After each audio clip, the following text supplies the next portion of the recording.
তার বিরুদ্ধে অতীতে উগ্রবাদী আচরণ, বিভিন্ন অনিয়ম ও অপরাধমূলক কর্মকাণ্ডের অভিযোগ রয়েছে। এসব অভিযোগের সত্যতা ও প্রকৃত অবস্থা নিরপেক্ষ তদন্তের মাধ্যমে যাচাই হওয়া প্রয়োজন।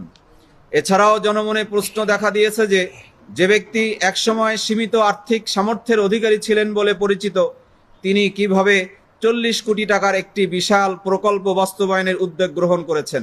প্রকল্পের প্রকৃত ব্যয়, অর্থায়নের উৎস, দেশি বিদেশি ব্যক্তি বা প্রতিষ্ঠানের সম্পৃক্ততা এবং আর্থিক লেনদেনের স্বচ্ছতা সম্পর্কে জনমনে যথেষ্ট প্রশ্নের সৃষ্টি হয়েছে।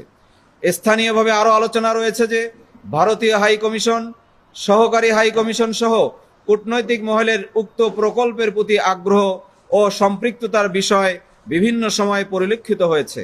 ফলে জনমনে আশঙ্কা সৃষ্টি হয়েছে যে কোনো বিদেশি শক্তি বা গোষ্ঠীর প্রত্যক্ষ বা পরোক্ষ মদতে দেশের সামাজিক স্থিতিশীলতা, ধর্মীয় সম্প্রীতি ও জাতীয় স্বার্থের বিরুদ্ধে কোনো অপতৎপরতা পরিচালিত হচ্ছে কিনা তা যথাযথভাবে খতিয়ে দেখা প্রয়োজন। অতএব মহোদয়ের নিকট আমাদের জোর দাবিসমূহ: ১. নির্মাণাধীন উক্ত বৃহৎ রাম মূর্তির প্রকল্পের সকল কার্যক্রম বন্ধ করা হোক। ২. প্রকল্পটির অর্থায়নের উৎস, ব্যয়ের পরিমাণ, দেশি বিদেশি ব্যক্তি বা প্রতিষ্ঠানের সম্পৃক্ততা এবং আর্থিক লেনদেনের পূর্ণাঙ্গ তদন্ত পরিচালনা করা হোক। ৩.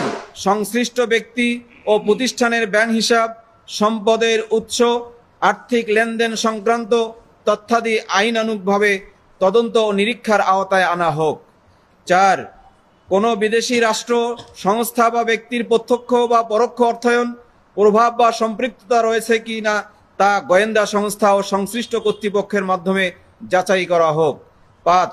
প্রকল্পটিকে কেন্দ্র করে দেশের সার্বভৌমত্ব, জাতীয় নিরাপত্তা, সামাজিক স্থিতিশীলতা ও সাম্প্রদায়িক সম্প্রীতির জন্য কোনো ঝুঁকি রয়েছে কিনা তা বিশেষভাবে তদন্ত করা হোক। ৬.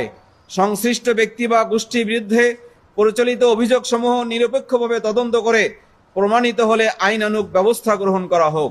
৭. উক্ত প্রকল্পের সাথে বিদেশি কূটনৈতিক সম্পৃক্ততার অভিযোগ বা আলোচনা সত্য কিনা তা পররাষ্ট্র মন্ত্রণালয় ও সংশ্লিষ্ট সংস্থার মাধ্যমে যাচাই করা হোক। তদন্তে যদি কোনো বিদেশি হস্তক্ষেপ, অনভিপ্রেত প্রভাব বিস্তার বা কূটনৈতিক শিষ্টাচার বহির্ভূত কর্মকাণ্ডের প্রমাণ পাওয়া যায়, তাহলে বাংলাদেশ সরকারের পক্ষ থেকে প্রয়োজনীয় কূটনৈতিক পদক্ষেপ গ্রহণ এবং সংশ্লিষ্ট বিদেশি মিশনের নিকট আনুষ্ঠানিক প্রতিবাদ ও ব্যাখ্যা চাওয়ার ব্যবস্থা গ্রহণ করা হোক। ৮. গাইবান্ধা জেলা ও রংপুর বিভাগের শান্তি শৃঙ্খলা, সাম্প্রদায়িক সম্প্রীতি এবং বাংলাদেশের স্বাধীনতা সার্বভৌমত্ব রক্ষায় প্রয়োজনীয় সকল কার্যকর ব্যবস্থা গ্রহণ করা হোক। মহোদয়ের নিকট আমাদের দৃঢ় বিশ্বাস, বিষয়টির গুরুত্ব অনুধাবন করে জনস্বার্থ, জাতীয় স্বার্থ এবং আইন শৃঙ্খলা পরিস্থিতি বিবেচনায় দ্রুত কার্যকর পদক্ষেপ গ্রহণ করবেন ইনশাআল্লাহ। নিবেদক মাওলানা আব্দুল বাসেদ, সভাপতি হেফাজতে ইসলাম গাইবান্ধা জেলা।